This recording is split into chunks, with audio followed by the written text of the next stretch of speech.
My name is Logan, and I am with MediaGrindhouse.com, and I am with Shaun Soho, who is the lead singer of Crash Midnight. How are you doing today? I'm doing great. How you doing? Not too bad, thank you. Now, I've read that this band started around a car wreck. What's the story behind that? Well, the whole band basically started the same way that it's been going ever since, and it's a complete catastrophe. So we started off playing in a bunch of bands around the Boston area, and we were still trying to figure out exactly where we fit in and what we wanted to do for an idea for a band. And one night, our bass player Bo was taking a little drive home after a party, and I get a call at night. He's all energetic over the phone, telling me he came up with a great idea for the band. I'm like, all right, well, that's great. He's like, also, I'm going to need a ride home. I blew up over some boulders and I hit a tree. Like, all right. Well, good thing you went with the band name so that I wasn't so fit. Oh, man. So there you go. That's awesome. That's a lot better than he may have perhaps run over a Volkswagen Bug full of 15 circus clowns. It would end up a way worse band name. I'll tell you what, everything with this band, seriously, it just, it kind of comes together out of chaos. So, we just kind of try to roll with the punches and hang on. That's good, though. That's good. I mean, passion is, definitely comes out of that emotion, and if you guys are making music out of chaos, that's got to be a positive thing. Yeah, absolutely. Stage show, same way. Like, we really don't plan anything out on stage.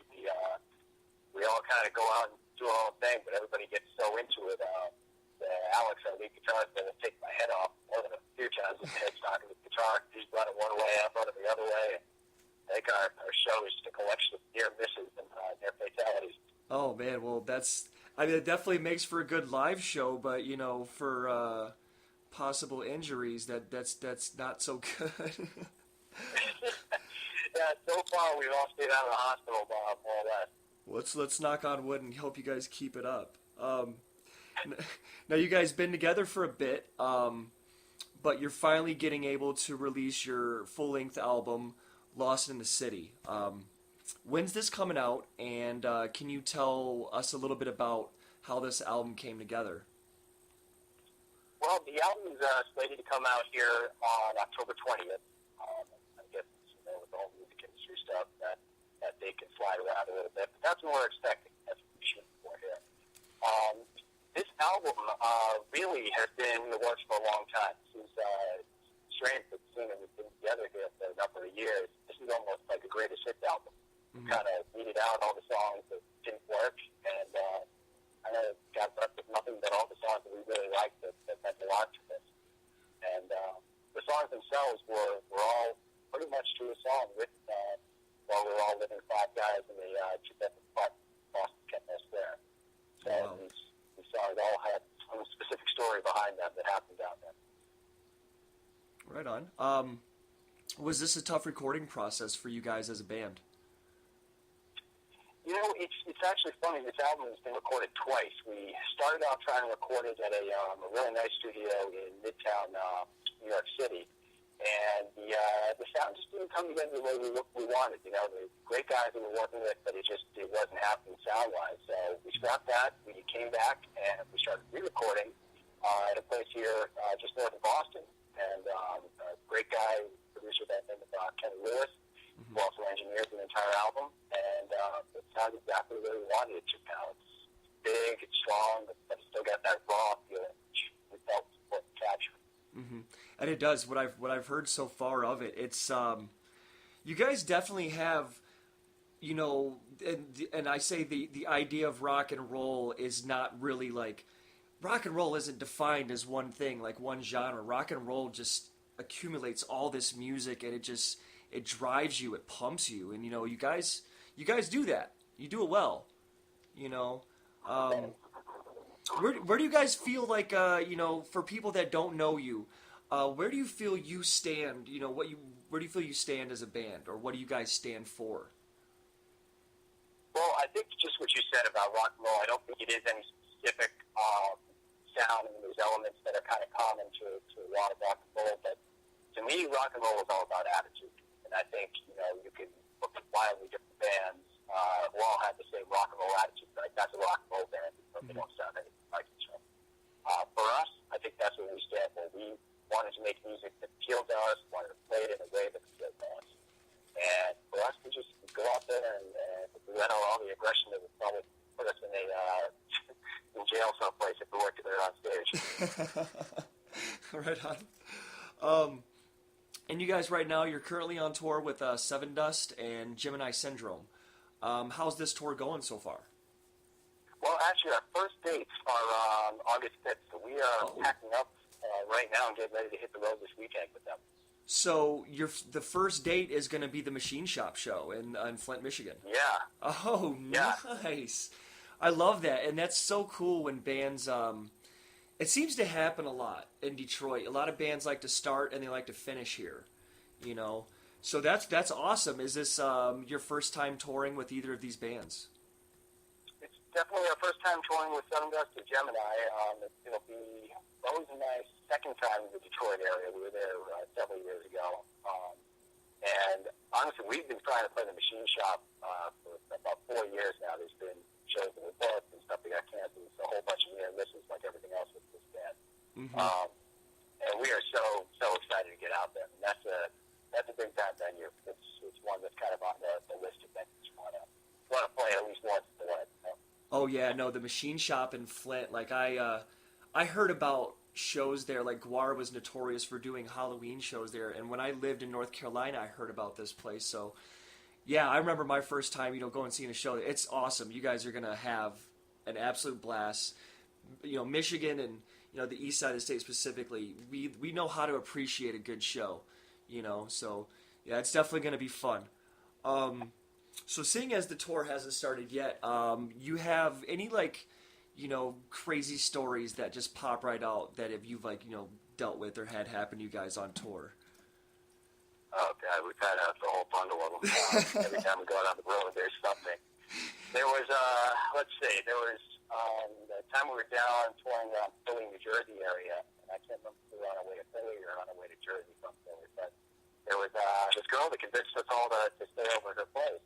And after the show, we headed back, and it turns out it's her dad's place that he had with his little sister, and he was a musician at one point or something. There's some story going on with that.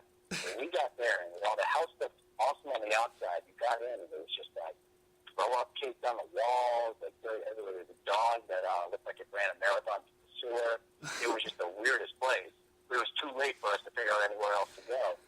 So everybody just kind of grinned and bared it that night, and we woke up in the morning, and I couldn't wait to take a shower. We walked into the shower, and there was puke all over the shower, too. This is like their family home. So it's baffling.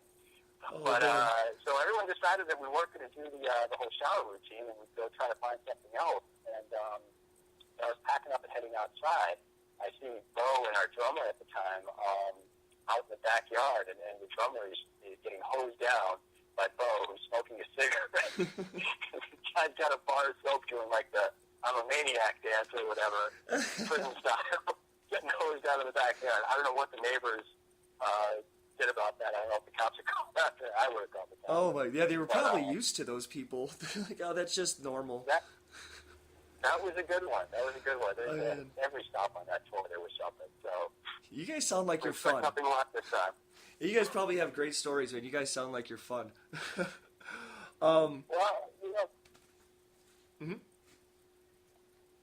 Oh, I thought you cut out there for a second. Yeah, we go out there and we love to be out on the road. That's where we get all anxious when we're home and not playing.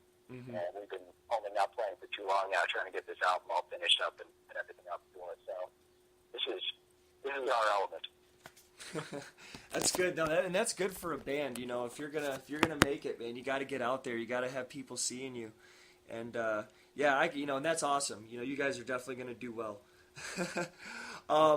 So if you weren't doing this, if you weren't the lead singer of a rock band, what would your dream job be?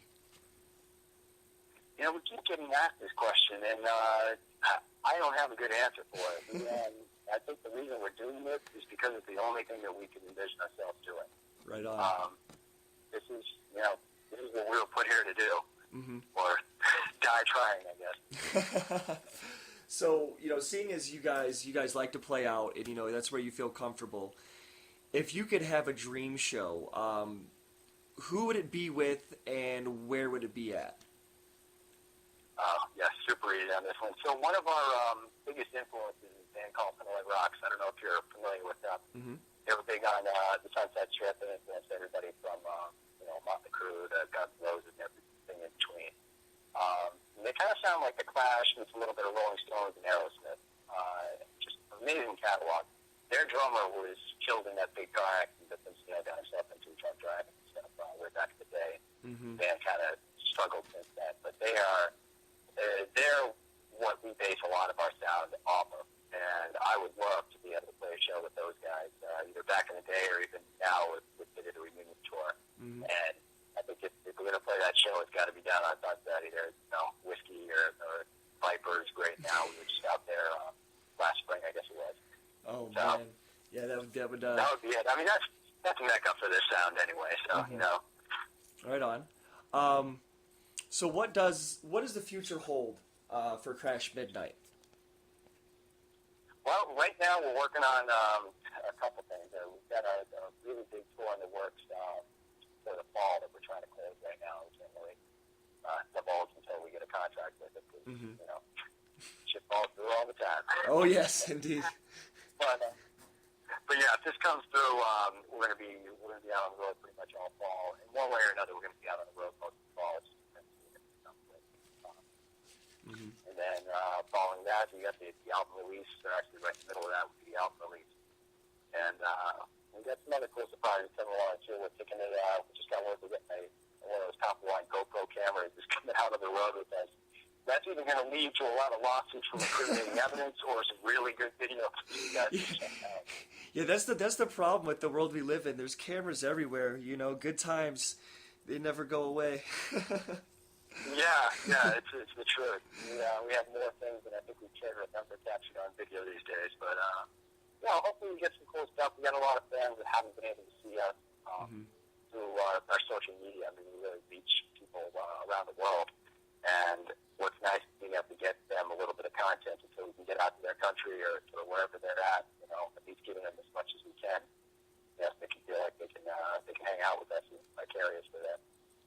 Right on.